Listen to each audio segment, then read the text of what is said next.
চাঁদপুরে জেলেদের জালে ধরা পড়ে আকার ও ওজনে সাধারণ মাছের চেয়ে বড় একটি শাপলা পাতা মাছ। নৌকায় থাকা ৪ জন জেলে প্রথমে নিজেরাই মাছটি তুলতে চেষ্টা করেন।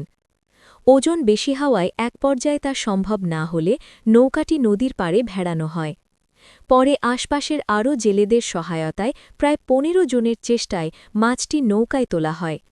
জেলেদের ধারণা মাছটির ওজন প্রায় ৮ থেকে ১০ মণের কাছাকাছি হতে পারে।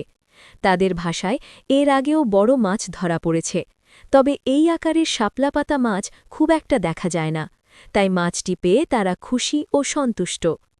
পরে মাছটি বিক্রির জন্য আনা হয় চাঁদপুর বড় স্টেশন মাছঘাটে।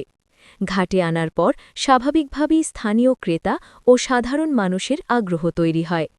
অনেকেই মাছটি এক নজর দেখতে ঘাটে ভিড় করেন। ওজন ও আকার বেশি হওয়ায় পুরো মাছ একসঙ্গে ওজন করা সম্ভব হয়নি। এ কারণে কেটে ওজন করার সিদ্ধান্ত নেওয়া হয়। ঘাটের ক্রেতারা জানান, কেজি হিসাবে মাছটি প্রায় ৫০০ টাকা দরে কেনা হয়েছে। সব মিলিয়ে মাছটির মোট দাম লাখ টাকার বেশি হতে পারে বলে ধারণা করা হচ্ছে। ক্রেতাদের মতে শাপলাপাতা মাছ নিয়মিত বাজারে পাওয়া যায় না।